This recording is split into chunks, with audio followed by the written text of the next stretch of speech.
პოლიტიკური ორიენტაციების ძიების ერთგული თანამდგომი. 1688 წელს, როცა ირანის შაჰმა გიორგი მე-11-ის მეფობა ჩამოართვა, რეპრესირებული ორბელიანი იძულებული გახდა გასცლოდა ქართლს. ერთხანს იმერეთში, შემდეგ სამცხეში იმყოფებოდა. 1699 წელს, როგორც ჩანს, პოლიტიკურ მიზეზთა გამო, საბას სახელით ბერად აღიკვეცა დავით ხარაჯის იოანეს ნათლისმცემლის მონასტერში. 1700 წლიდან პოლიტიკური დიპლომატიური მისიით მან იმოგზაურა სხვადასხვა ქვეყნებში.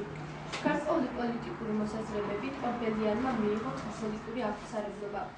1714 წლის აპრილს საბა წარუდგა ვერსალში მეფე მზეს, ლუი მე-14-ს.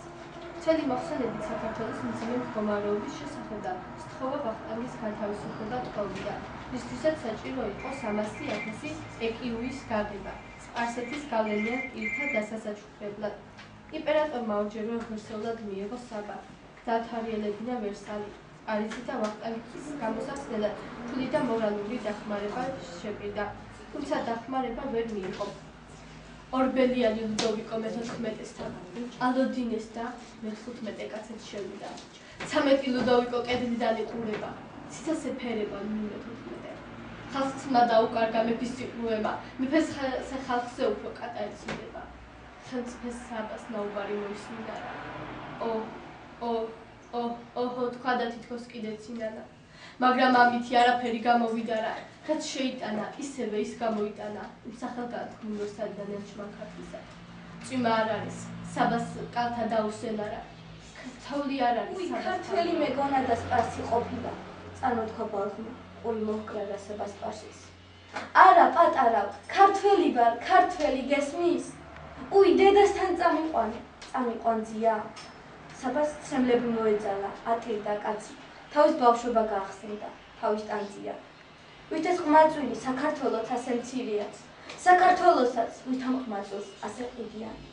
საფრანგეთს ვთხოვოთ, გვიშველისოს, სასაცილოა, შენი ვახტანგი ლუდოვიკოს ფეხზე რკიდია. ასე ფიქრობდა სულხან-საბა, ხელჯოხიანი, ხარდამხარ საბასის სტაცია ბიჭი მისდევდა. მოგწმინდა განაუნა ყოფილ ბერჩაყივანი, გულს ნუ გაიდეხა. არაცარა ყინვანძლიერმა, მოსკომას თანქა ძვალნი მისი სატანციერი. მაკრეძე გეფინა, ჩაჩქერივით ქათქათა წვერი, გადმოალაჯე საკუთარ საფლავს, კურთხეული ყავს სახელი შენში. გავრცელებულა კრებულთაგან განსხვავებით, ფაბულა აქ ბევრად უფრო მნიშვნელოვან როლს თამაშობს. სიმკვრივას ანიჭებს თხზულებას, იგავარაგთა მკაცრ ჩარჩოში აქცევს, ძირითადი იდეური მიზანდასახურების გამოკვეთას ემსახურება. ავტორმა მიმართა ცალკეულ მიგავარეკებისთვის მოარული სიუჟეტების დასესხების გზას. ზოგი სიუჟეტი ეროვნული ფოლკლორიდან გამოიყენა, რიგი მიგავარეკებისა თვითონვე შეთხზა. მთელი მასალა შეზავებულია ეროვნული იუმორით და კოლორიტით, გამდიდრებულია მხატვრულად ზუსტი დეტალებით. ყოველივე ეს თავს იყრის სწავლა აქტის საკითხების გარშემო. ორბელიანი ქადაგებს აღზრდის დემოკრატიულ პრინციპებს, მის საფუძვლად შრომის და გონებრივ უგულური ცურავი ერთი მოჰქონდა წყალს, თქვა, თო მიშველეო, მეორე ამხანაგმა უთხრა, ხელი გააქმნიე, გახვალ და ნაშველები იქნებიო.